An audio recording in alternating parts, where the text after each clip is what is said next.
أعوذ بالله من الشيطان الرجيم. بسم الله الرحمن الرحيم.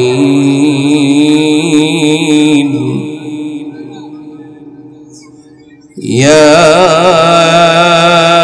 أيها الذين آمنوا اتقوا الله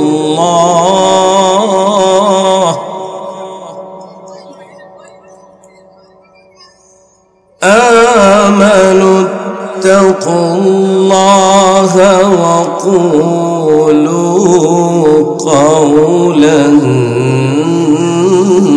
سديدا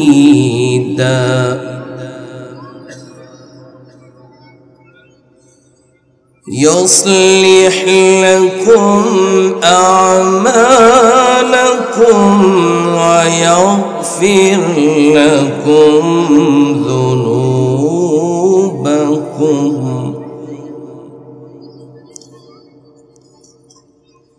ومن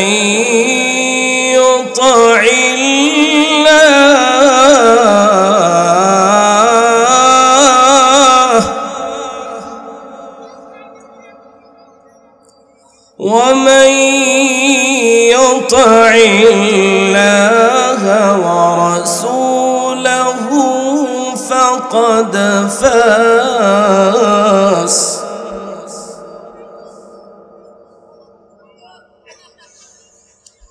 ومن يطع الله ورسوله فقد فاز فوزا عظيما.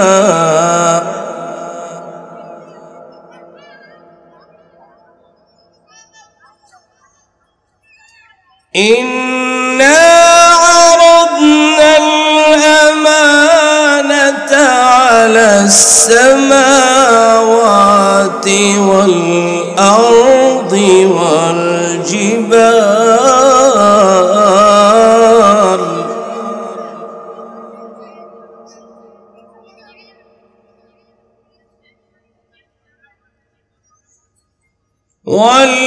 والجبال فأبين أن يحملنها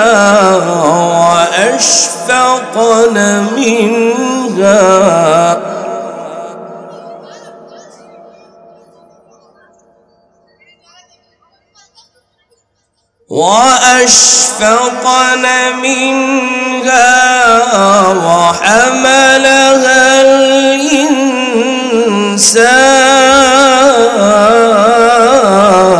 الإنسان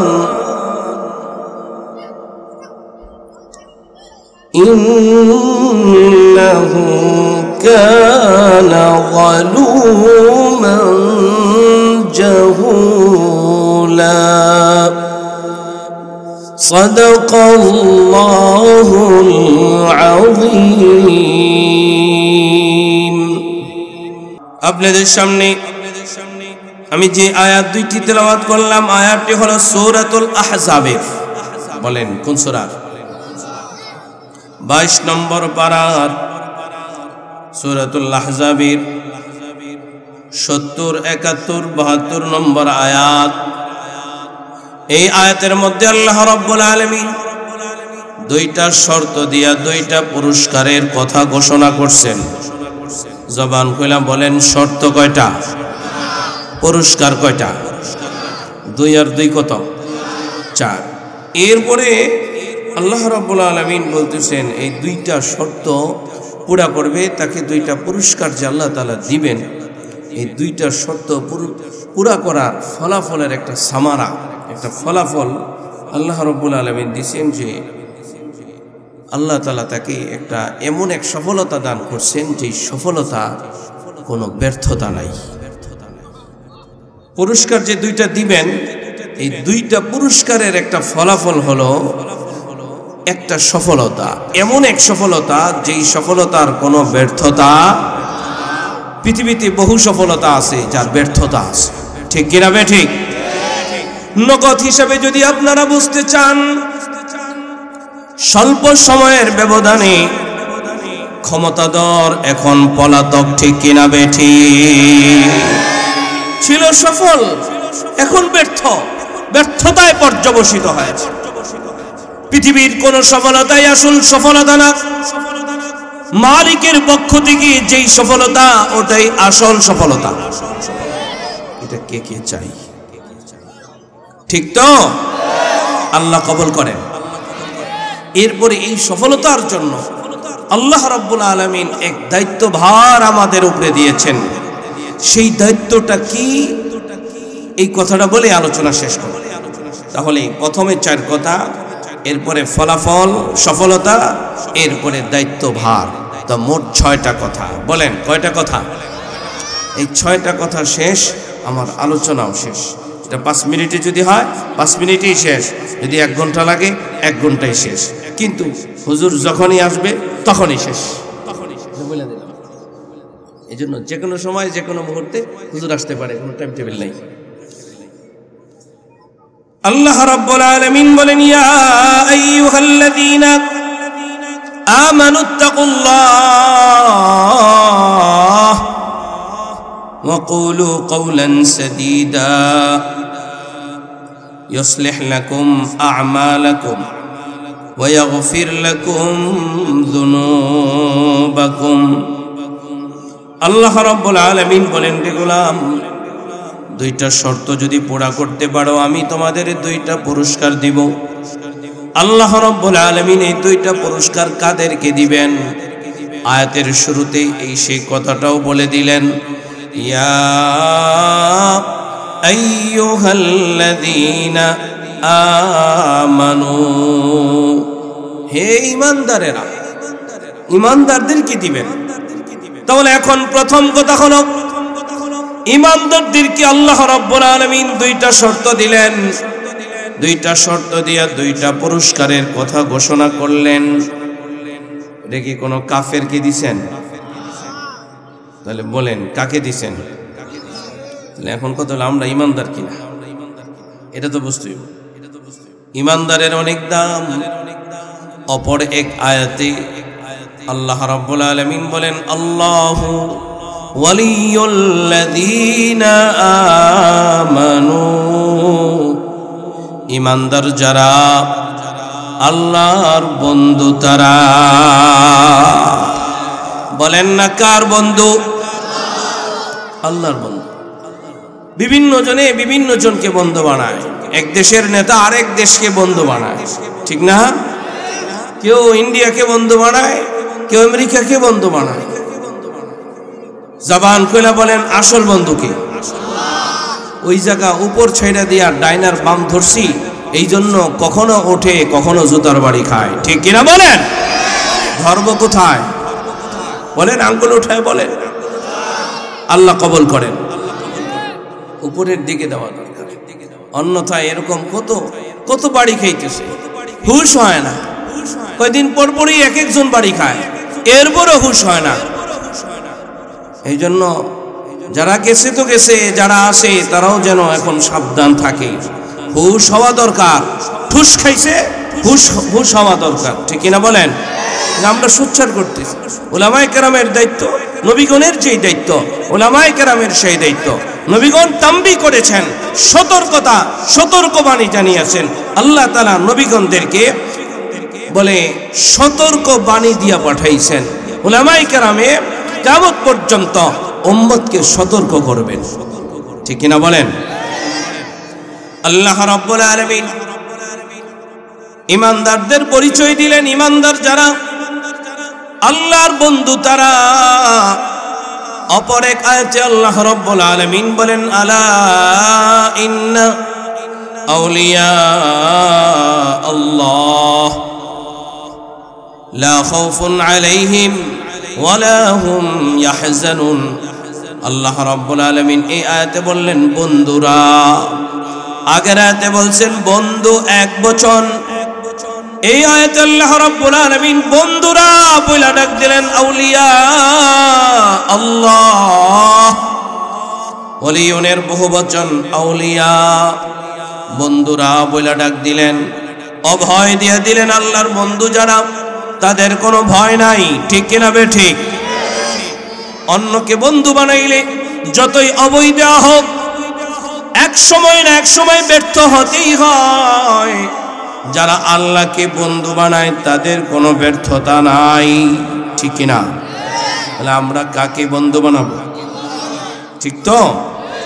ইমানদার হওয়ার দরকার আছে কিনা? ইমানদার কাকে বলে? ইকরার বিল লিসান, তাসদীক বিল জিনান, আমল বিল আরকান। এই তিনটা যার মধ্যে থাকবে তার নাম ইমানদার। জবানে স্বীকৃতি দেওয়া, লা ইলাহা ইল্লাল্লাহু মুহাম্মাদুর রাসূলুল্লাহ, এই কালিমা শুদ্ধ উচ্চারণে দেওয়া। এরপরে অন্তরে বিশ্বাস স্থাপন করা, আল্লাহ ছাড়া কোনো ইলাহ নাই, আল্লাহ ছাড়া কোনো রিজিক দাতা নাই, আল্লাহ ছাড়া কোনো সম্মান দাতা নাই, আল্লাহ ছাড়া কেউ সম্মান নষ্ট করতেও পারবে না। সব কিছুর একমাত্র মালিকানা কার? অথচ আমরা বলি সকল ক্ষমতার উৎস জনগণ। কোরআন বলে ইন্নাল্লাহা আলা কুল্লি শাইইন কাদির।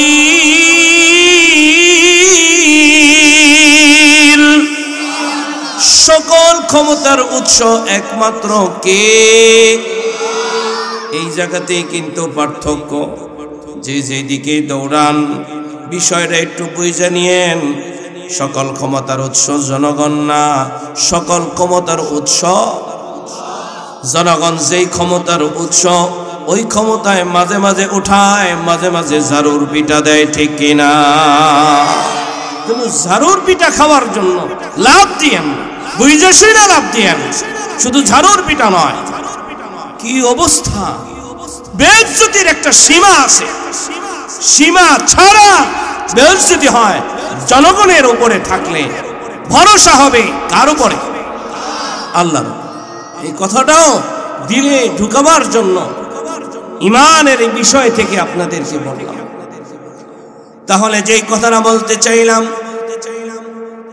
জবানে কালিমা পড়া, অন্তরে বিশ্বাস স্থাপন করা, আর এই কালিমার দাবি কোরআন সুন্নাহকে মাথা থেকে নিয়ে পায়ের পাতা পর্যন্ত ফিট করা। এই তিনটা বিষয় যার মধ্যে থাকবে তার নাম হলো ইমানদার। বলেন তার নাম কি? এমন যে হবে সে কার বন্ধু? লা খাউফুন আলাইহিম ওয়ালা হুম ইয়াহজানুন। তার কোনো ভয় নাই, তার কোনো চিন্তাও। আল্লাহ আমাদেরকে কবুল করেন, বলেন আমিন। ইমানদারদেরকে আল্লাহ রাব্বুল আলামিন ডাক দিয়া বললেন, ইত্তাকুল্লাহ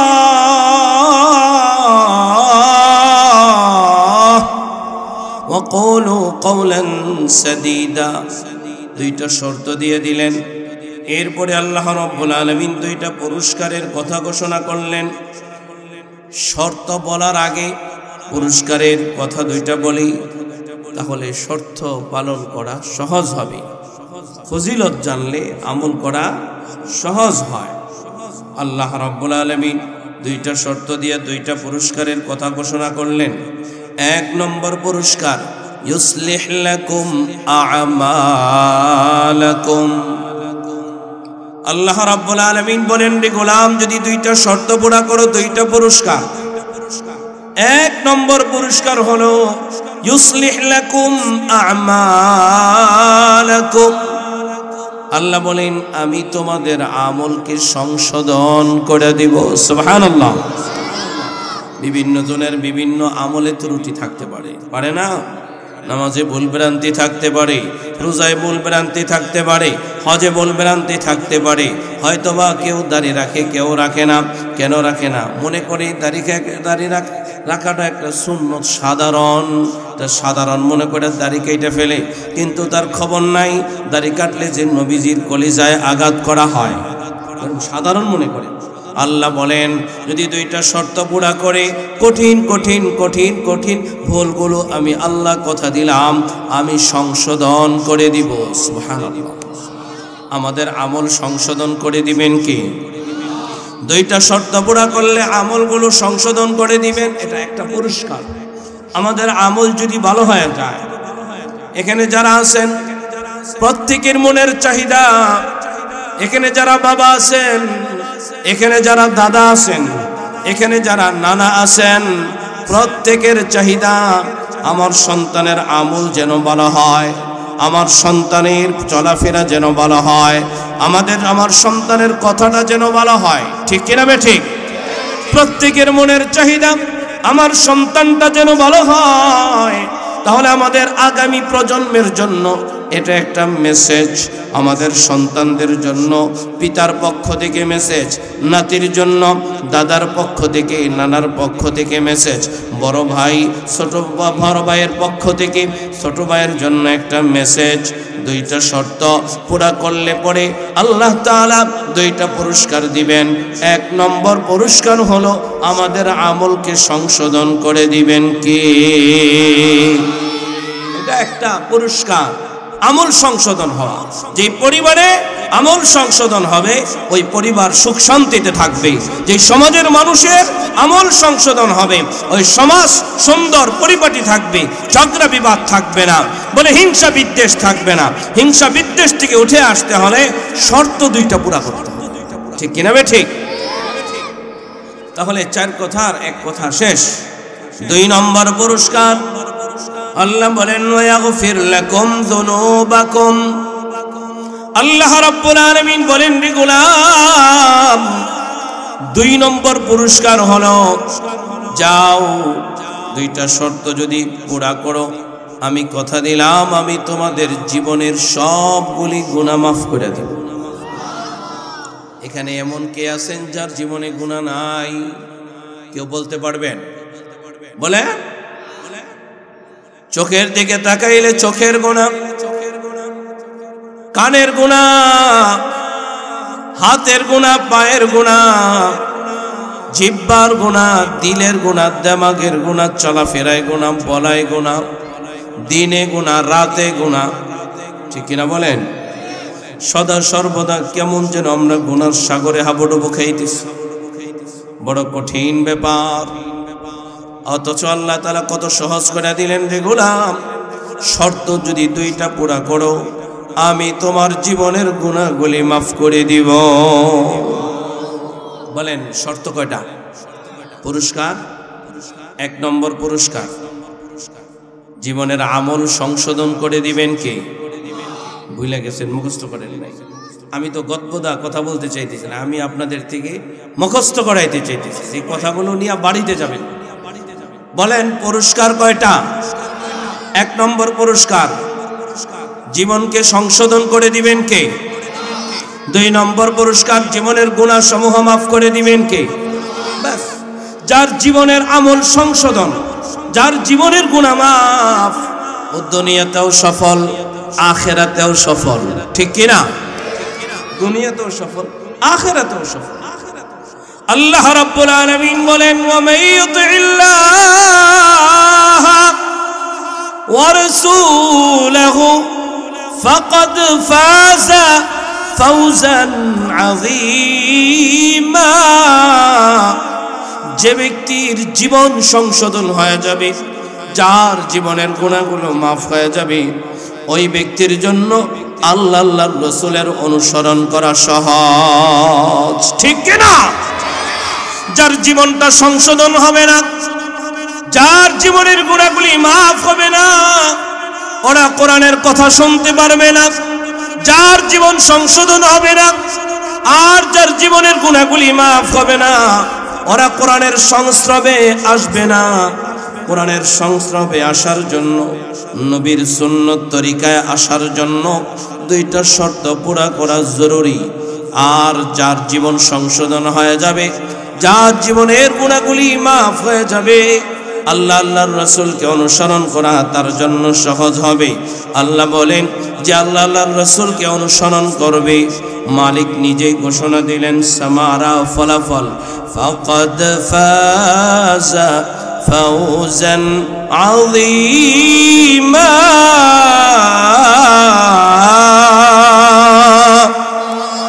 তার জীবনটা মহা এক সফলতায় রূপান্তরিত হবে। আল্লাহ রাব্বুল আলামিন কুরআনুল কারীমের অন্য এক আয়াতে ইরশাদ করেন, জাহান্নাম থেকে মুক্তি পায়া জান্নাতে যে প্রবেশ করলো ফাকাদ ফাস, তার জীবনটা সফল হয়ে গেল। তাহলে ফাকাদ ফাজা ফাউজান আযীমা, মহা এক সফলতা। এই মহা এক সফলতার মূল সফলতা হলো জাহান্নাম থেকে বাইচা যাওয়া, জান্নাত পায়া যাওয়া। ঠিক কিনা বেঠিক? আমি যদি জিজ্ঞেস করি কারা কারা জাহান্নাম থেকে বাঁচতে চাই, অনেকে হাত উঠায় ফেলবেন। আবার যদি জিজ্ঞেস করি কারা কারা জান্নাতে যেতে চাই, অনেকে হাত উঠায় ফেলবেন, হাত ওঠানো থেকে বিরত থাকবেন না।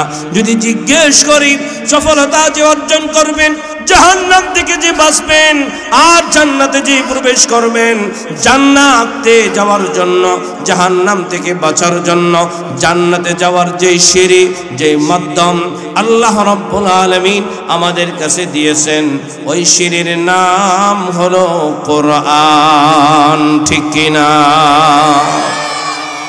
তাহলে এটাকে তো ধারণ করতে হবে। ধারণ যদি না করেন, নিচতলা থেকে দোতলায় উঠবেন, সিঁড়িতে যদি না ওঠেন, এটা কি সম্ভব যাওয়া? বলেন। এখন বের হয়েছে লিফট, লিফটেও উঠবেন না, সিঁড়িতেও উঠবেন না, আপনি দোতলায় চলে যাবেন, এটা তো হতে পারে? এটা কি সম্ভব? হয় লিফটে উঠতে হবে অথবা আপনাকে সিঁড়িতে উঠতে হবে। আল্লাহ রাব্বুল আলামিন দুই ভাবে মানুষের হেদায়েত রাখছেন। ওয়াল্লাহু ইয়াজতাবি ইলাইহি মান ইয়াশাউ ওয়া ইয়াহদি ইলাইহি মান ইউনীব।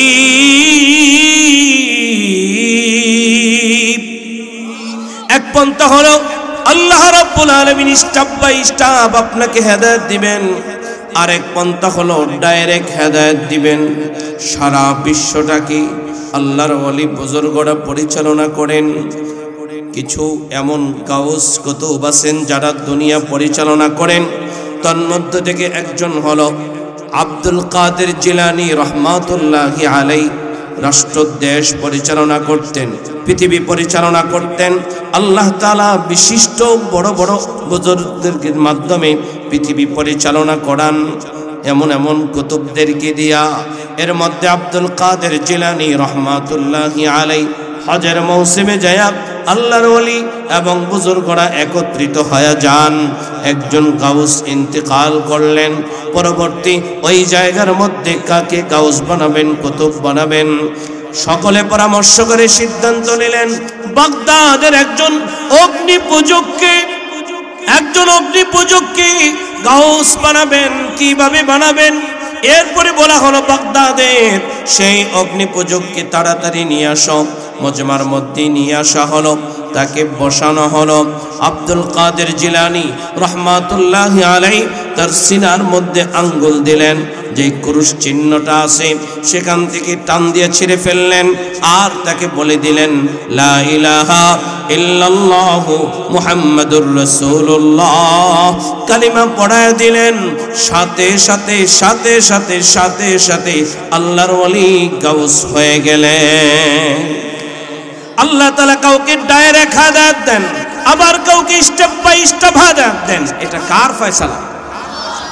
তাহলে ভালো করে মনে রাখতে হবে, উপরে ওঠার জন্য হয় লিফটে উঠবেন অথবা সিঁড়িতে উঠবেন।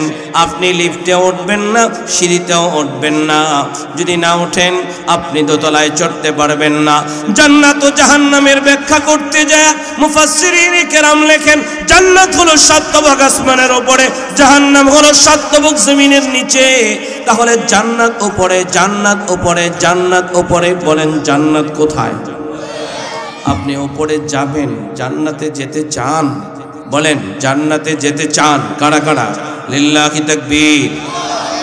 চাইতো? তাহলে জান্নাতে যদি যেতে চাই তাহলে কোরআন মানতে হবে কি হবে না? হবে না? তাহলে দুইটা শর্ত দিয়ে আল্লাহ রাব্বুল আলামিন দুইটা পুরস্কারের কথা ঘোষণা করলেন। এক নম্বর পুরস্কার হলো জীবন সংশোধন, দুই নম্বর পুরস্কার হলো জীবনের গুনাহগুলি মাফ পাওয়া যাওয়া। যার জীবনটা সংশোধন হয়ে যাবে, যার জীবনের গুনাহগুলো মাফ হয়ে যাবে, আলামত হলো ওয়ামাইয়ুতিল্লাহা ওয়া রাসূলাহু, আল্লাহর রাসূলের কথা নির্দ্বিধায় নির্বিঘ্নে নিঃসংকোচে মেনে নেবে। কোরআন মানতে কোনো দ্বিধাবোধ থাকবে না, নবীর সুন্নাহ মানতে কোনো দ্বিধাবোধ থাকবে না। নির্দ্বিধায় নির্বিঘ্নে কোরআন সুন্নাহকে যারা আঁকড়ে ধরবে, আল্লাহ রাব্বুল আলামিন বলেন ফাকাদ ফাযা ফাওজান আযীমা, তার জীবনটা মহা সফলতা। ঠিক কি না? তাহলে দুইটা পুরস্কারের কথা আমরা শুনলাম। দুইটা পুরস্কার পাওয়ার জন্য যে দুইটা শর্ত, এর মধ্যে এক নম্বর শর্ত হলো আল্লাহ রাব্বুল আলামিন বলেন ইয়া আইয়ুহাল্লাযীনা আমানুত্তাকুল্লাহ।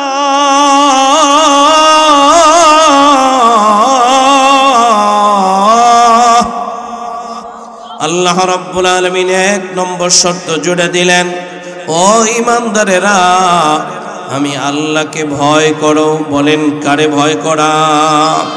ইত্তাকুল্লাহ, আল্লাহর ভয় গ্রহণ করা, আল্লাহর ভয় অর্জন করা। যদি কোনো ব্যক্তি আল্লাহকে ভয় করে, আল্লাহকে ভয় করার মানে, আল্লাহকে ভয় করার অর্থ কি? যে বাবাকে ভয় করে, বাবাকে ভয় করার মধ্যে সশ্রদ্ধ ভয়, সম্মানের ভয়। আল্লাহকে ভয় করার অর্থ হলো আল্লাহর জাহান্নামের ভয়। আল্লাহকে ভয় করার অর্থ হলো কবরের আযাবের ভয়। আল্লাহকে ভয় করার অর্থ হলো গুনাহ না করা, অপরাধ না করা। এটা হলো আল্লাহকে ভয় করার অর্থ। তাকওয়ার বিভিন্ন অর্থ আর এরপরে বিস্তারিত ব্যাখ্যা উলামায়ে কেরাম দিবেন। সাদা সিধা একটা ব্যাখ্যা দিলাম। আল্লাহকে ভয় করার অর্থ হলো জাহান্নামকে ভয় করা। আল্লাহকে ভয় করার অর্থ হলো কবরের আযাবকে ভয় করা। আল্লাহকে ভয় করার অর্থ হলো গুনাহ ছেড়ে দেওয়া। পয়গম্বর আলাইহিস সালাতু ওয়াস সালাম বলেন, সাহাবায়ে কেরামকে সামনে নিয়ে বলেন, আত-তাকওয়া হাহুনা, আত-তাকওয়া হাহুনা, আত-তাকওয়া হাহুনা। তাকওয়া হলো এখানে, এখানে। আল্লাহকে ভয় করার যে বিষয়টা, এটা অন্তরে বসায় নেওয়া। এক আয়াতের মধ্যে আল্লাহ রাব্বুল আলামিন বলেন, ইন্না আকরামাকুম ইনদাল্লাহি আতকাকুম। সবচেয়ে সম্মানিত ওই ব্যক্তি যে ব্যক্তি আল্লাহকে সবচেয়ে বেশি ভয় করে। যে যত বেশি আল্লাহকে ভয় করে সে তত বেশি দামি। আমরা আল্লাহর কাছে দামি হতে চাই কি চাই না? তাহলে এক নম্বর শর্ত হলো আল্লাহকে ভয় করা। বলেন শর্ত কি? বলেন আল্লাহর ভয়। বলেন এটা একটা শর্ত। কার ভয়? আল্লাহর ভয়। আল্লাহ রাব্বুল আলামিন বলেন, ওয়া মাইয়াত্তাকিল্লাহ ইয়াজআল লাহু মাখরাজা। যে ব্যক্তি আল্লাহকে ভয় করবে, আল্লাহ রাব্বুল আলামিন তার জন্য রিজিকের ব্যবস্থার দরজা খুলে দিবেন। কই থেকে রিজিক দিবেন সেটা সে নিজেও জানবে না। ওয়া মাইয়াত্তাকিল্লাহ ইয়াজআল লাহু মাখরাজা। আল্লাহকে ভয় করলে পরে আল্লাহ রাব্বুল আলামিন তার রিজিকের দরজাটা খুলে দিবেন। এই জন্য আল্লাহকে ভয় করার দরকার আছে কি নাই? তাহলে আমরা শর্ত দুইটার মধ্যে একটা শর্ত পাইলাম, কার ভয়? বলেন কার ভয়? দুই নম্বর শর্ত হলো ইয়া আইয়ুহাল্লাযীনা আমানুত্তাকুল্লাহ ওয়া কুলু কওলান সাদীদা।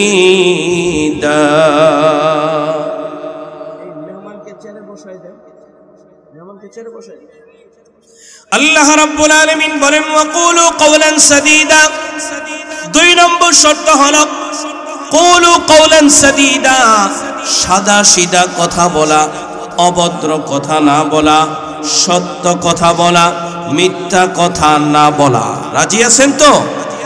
সাদা সিধা কথা বলা, ভদ্র কথা বলা, অভদ্র কথা না বলা, অশালীন কথা না বলা, এমন কথা না বলা যেই কথার দ্বারা মানুষ কষ্ট পায়, যেই কথার দ্বারা অন্য মানুষ কষ্ট পায়, এমন কথা না বলা। কারণ আল্লাহ রাব্বুল আলামিন বলেন, মান সালিমাল মুসলিমুনা মিন লিসানিহি ওয়া ইয়াদিক, মুসলমান ওই ব্যক্তিকে বলা হয় যার হাত দ্বারা, যার জবান দ্বারা অন্য আরেকজন মুসলমান ভাই নিরাপদ, তাকে বলা হয় মুসলমান। কিন্তু আমরা মাঝে মধ্যে এমন কথা বলি, আমার আপনার কথার দ্বারা, আমার আপনার ভাষার দ্বারা অন্য আরেক ভাই কষ্ট পায়, এরকম আছে না? এমন কথা না বলা, ধমক না দেওয়া। রিকশায় চড়ছেন তো তাকে দুইটা নরম ভাষায় কথা বললে সে বুঝে যেত, কিন্তু না, তাকে ধমক দিয়ে কথা বলা শুরু করে। মনে করি আমি কি, কিন্তু ভালো করে মনে রাখবেন, দিন মজুরের বড় দাম, যারা শ্রমজীবী মানুষ তাদের বড় দাম। যেহেতু এই রূপগঞ্জ, এই তারাবো পৌরসভার মধ্যে মিল ফ্যাক্টরি বেশি, শ্রমজীবী মানুষের সংখ্যা বেশি, অধিকাংশ মানুষ শ্রমজীবী মানুষ, তারাও কিন্তু মানুষ, ঠিক কিনা বলেন? তাদেরকে মানুষ মনে করা, অমানুষ মনে না করা, এরাও যে মানুষ, এই মূল্যায়নটা করা। মানুষের মূল্যায়ন করছেন কে? ওয়ালাকাদ কাররামনা বানি আদম, আল্লাহ রাব্বুল আলামিন বলেন, আমি বনি আদমকে সম্মান দিয়া বানাইছি। আল্লাহ রাব্বুল আলামিন নিজেই বলেন, আমি বনি আদমকে সম্মান দিয়া বানাইছি। তাহলে সেই আদমকে যদি আমরা সম্মান না দিই, এটা কি আল্লাহ যারে সম্মান দেয়, আমরা যদি সম্মান না দিই, এটা কেমন যেন আল্লাহর সাথে চ্যালেঞ্জ হয়ে আছে, ঠিক কিনা বলেন? তাহলে একে অপরের সম্মান দিব তো। শুধু এতটুকু না, মানুষ বড় দামি, শুধুমাত্র সম্মান না, মানুষ বড় দামি। সূরাতুত তিন খুলে দেখেন, ওয়াত-তিন ওয়াজ-যাইতুন ওয়া তুরি সিনিন ওয়া হাযাল বালাদিল আমিন। আল্লাহ রাব্বুল আলামিন বলেন, তিন ফলের কসম, তিন ফলের কসম, ওয়াজ-যাইতুন, যাইতুন ফলের কসম, ওয়া তুরি সিনিন, সিনাই পর্বতের কসম, ওয়া হাযাল বালাদিল আমিন, নিরাপদ শহর মক্কা মদিনার কসম। দামি শহরের কসম, চারটা কসম খেয়েছেন। এগুলোর ব্যাখ্যা দিলে লম্বা হবে, এই জন্য ব্যাখ্যা দিলাম না। চারটা কসম খায়া পরোক্ষভাবে এই চারটা কসমের মধ্যে আরো একটা কসম আছে, মোট এখানে পাঁচটা কসম। পাঁচটা কসম আল্লাহ রাব্বুল আলামিন খায়া যেই কথাটা বলতে চাইতেছেন, সেই কথাটা হলো লাকাদ খালাকনাল ইনসান ফি আহসান। আল্লাহ রাব্বুল আলামিন বলেন, সবচাইতে সুন্দর করে আমি ইনসান বানাইছি, ঠিক কিনা বে ঠিক? যারে আল্লাহ তাআলা বললেন সবচাইতে সুন্দর করে বানাইছি, যার ব্যাপারে আল্লাহ বলেন সবচাইতে সম্মান দিয়ে বানাইছি, এত এত সুন্দর কথা বলুন যেই মানুষগুলোর ব্যাপারে স্বয়ং আল্লাহ তাআলা বললেন। এখন যদি আমরা একে অপরের সেই মানুষের সাথে সুন্দর কথা না বলি, তাহলে আমাদের বিষয়টা কি সুন্দর থাকবে না অসুন্দর হবে? তাহলে সুন্দর কথা বলার শর্ত, এটা কিন্তু বলতে হবে এরকম না, এটা কিন্তু শর্ত, বলতেই হবে, ভালো কথা বলতেই হবে, সত্য কথা বলতেই হবে, কালোকে কালো বলতেই হবে, সাদাকে সাদা বলতেই হবে, ন্যায়কে ন্যায় বলতেই হবে, অন্যায়কে অন্যায় বলতেই হবে। অনেক সময় উলামায়ে কেরাম যখন কোনো কথা বলে ঠস করে বলে ফেলে, হুজুর আপনারা গীবত করেন কেন, তার ব্যাপারে আপনারা বলেন কেন, ওটা যদি অন্যায় হয় অন্যায়টা আমাকে আপনাকে বলতেই হবে, যদি না বলা হয় তাহলে এটা গীবত হয়। গীবত কাকে বলে সেটাও আমরা অনেকে জানি না, গীবত কাকে বলে সেটাও জানি না, না জেনেই আমরা আরেকজনকে তহমত লাগাই দেই, হুজুর সাহেব গীবত করলেন। না, অপরাধকে অপরাধী, অপরাধীকে অপরাধী না বলা, এটা একটা গীবত, সতর্ক করতে। আর গীবত তিন প্রকার, এক প্রকারের গীবত বলা হারাম, আরেক প্রকারের গীবত বলা ওয়াজিব। ওয়াজিব উলামায়ে কেরাম কিছু গীবত আছে যদি না বলেন, কোরআনুল কারীম খুলে দেখেন, লা ইউহিব্বুল্লাহুল জাহরা বিসসুই মিনাল কওলি ইল্লা মান যুলিম। কিছু কিছু গীবত এমন আছে সেটা না বলাটা জুলুম, না বলাটা অপরাধ। কিয়ামতের ময়দানে এত ঠেকা পড়ে নাই যে এখন আপনার ভয়ে আপনার চিন্তায় কথা না বলে কিয়ামতের ময়দানে আল্লাহর কাছে ধরা দেওয়া বড় কঠিন ব্যাপার। তাহলে অপরাধীকে অপরাধী বলতে কে কে রাজি আছে? ইনশাআল্লাহ সত্যকে সত্য, মিথ্যাকে মিথ্যা। রাজি তো ইনশাআল্লাহ? এটা শর্ত। দুইটা শর্ত দিয়া আল্লাহ দুইটা পুরস্কারের কথা ঘোষণা করছেন। এক নম্বর শর্ত আল্লাহকে ভয় করা। আল্লাহকে ভয় করার অর্থ হলো আল্লাহর জাহান্নামকে ভয় করা। আল্লাহকে ভয় করার অর্থ হলো কবরের আযাবকে ভয় করা। আল্লাহকে ভয় করার অর্থ হলো গুনাহগুলো ছেড়ে দেওয়া। ভয় করার অর্থ হলো নেকের কাম ধরা, গুনার কাম ছাড়া। ইনশাআল্লাহ এক নম্বর শর্ত। দুই নম্বর শর্ত সদা সর্বদা সত্য কথা বলা। কৌলু কওলান সাদীদা। যদি বলতে না পারেন, সত্য কথা যদি দ্ব্যর্থহীনভাবে দীপ্ত কণ্ঠে বলতে না পারেন, চুপ থাকেন। কারণ নবীজি বলছেন মান সামাতা নাজা। না পারো চুপ হয়ে যাও, কিন্তু গা ভাসায় দিবা, গা ভাসায় দিবা। একজনে মাজারে সিজদা দিচ্ছে, বলেন তো মাজারে সিজদা দেওয়া হালাল না হারাম? ইমানদারি না শিরকি? শিরকি কাজ করতে। কারণ বললেই অসুবিধা, বললেই ফিতনা হচ্ছে। যদি আপনি বলতে না পারেন, অন্তত পক্ষে চুপ থাকেন। মান সামাতা নাজা। চুপ থাকা, যারা চুপ থাকে সে নাজাত পায়। এটাও নবীজির হাদিস। কিন্তু সব সময় না, যেখানে বলার সেখানে বলতে হবে। রাজি আছেন তো ইনশাআল্লাহ? আল্লাহ কবুল করেন, বলেন আমিন। আমি আলোচনার সামারাগ নিয়ে আসলাম। শর্ত কয়টা বলেন? কয়টা? এক। বলেন, মুখস্থ করে আনেন, তো ভুলে গেছে। এক ঘন্টা ছিললে তো কোনো লাভ হইল না। বলেন শর্ত কয়টা? এক নম্বর শর্ত আল্লাহকে ভয় করা। বলেন এক নম্বর শর্ত কাকে ভয় করা? দুই নম্বর শর্ত সত্য কথা বলা। দুই নম্বর শর্ত কি মনে থাকবে? দুইটা শর্ত পুরা করলে আল্লাহ পুরস্কার দিবেন কয়টা? নম্বর এক, আল্লাহ তাআলা আমাদের জীবনকে সংশোধন করে দিবেন। যদি দেখেন কোনো মানুষের জীবন সংশোধন হয় না, বুঝতে হবে সে সত্য কথা বলে না, বুঝতে হবে সে আল্লাহকে ভয় করে না। কারণ আল্লাহ তাআলা কথা দিয়েছেন, শর্ত দুইটা পুরা করলে আল্লাহ জীবন সংশোধন করে দিবেন, জীবন সংশোধন করে দিবেন। দুই নম্বর পুরস্কার হলো আল্লাহ রাব্বুল আলামিন জীবনের গুনাহসমূহ মাফ করে দিবেন। জীবনের গুনাহসমূহ মাফ হয়েছে, জীবন সংশোধন হয়েছে। দলিল কি? ওমাইয়ুতিল্লাহ ওয়া রাসূলহু ফাকাদ ফাযা ফাওজান আযীমা। দলিল হলো সে আল্লাহর রাসূলের কোরআন সুন্নাহকে মানতে কোনো দ্বিধাবোধ করবে না। যদি বলে যে কোরআন, মাঝে মধ্যে অনেকে বলে ফেলে, অনেক বেশি বিজ্ঞজন দাবি করে এই কথা বলে কোরআন ঠিক আছে, হাদিসে একটু ভেজাল আসছে। কেমন যেন এই যে কথা বলে হাদিস, আমরা যাদেরকে একটু বিজ্ঞজন বলি, আমরা যাদেরকে সামাজিকতায়, আমরা যাদেরকে রাষ্ট্রীয়ভাবে গ্রহণ করে নিতে চাই, এমন কোন বিজ্ঞজন তাদের ক্ষমতায় বলে, তখন বলে ফেলে কোরআন ঠিক আছে কিন্তু হাদিসে একটু ভুল আছে।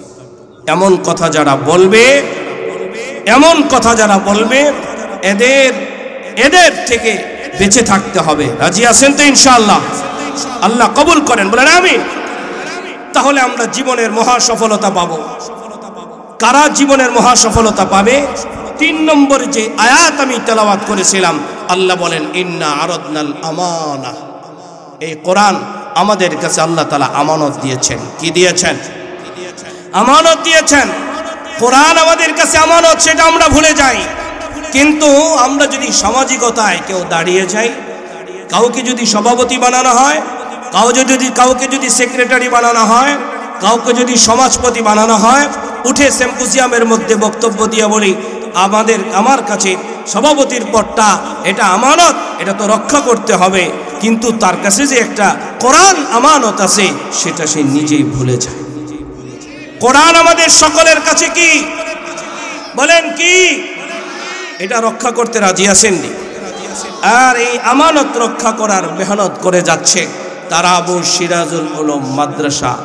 প্রায় আমি দেখলাম প্রায় 44 বৎসর যাবৎ এখানে মাহফিল হচ্ছে। 44 বৎসর যাবৎ এই মাদ্রাসায় কোরআন, এটা যে আমাদের কাছে আমানত, এই আমানত রক্ষা করার জন্য 2 পদ্ধতিতে রক্ষা হবে। এক, নিজের ছেলে মেয়েদেরকে এখানে দিলে ইনশাআল্লাহ। 2, এখানে যারা পড়াশোনা করে এদেরকে পরিচালনার জন্য আসবাবের ব্যবস্থা করা, বিল্ডিংয়ের ব্যবস্থা করা, তাদের শিক্ষক যারা আছেন তাদের বেতন ভাতার ব্যবস্থা করা, ছাত্র যারা আছেন তাদের খাবারের ব্যবস্থা করা, তাদের আহারের ব্যবস্থা করা, এটা আপনাদের দায়িত্ব। যেহেতু আপনারা সকলের কাছে কোরআন আমানত। আপনারা হয়তো অনেকে আছেন চাকরিজীবী, অনেকে আছেন শ্রমজীবী, অনেকে বিভিন্ন দায় দায়িত্বে আছেন, লম্বা সময় মাদ্রাসায় থাকতে পারতেছেন না, কিন্তু আমানতের এক জিম্মাদারি আপনাদের কাছে যেহেতু আছে, যে যেভাবে পারেন আপনারা অবশ্যই এই আমানতকে রক্ষা করার জন্য জান মাল দিয়ে সহযোগিতা করবেন তো ইনশাআল্লাহ। এই কথাটুকুন রেখে আমি আমার আলোচনা এখানেই ইতি টানলাম। আমিন। ওয়া আখিরু দাওয়ানা আনিল হামদুলিল্লাহি রাব্বিল আলামিন।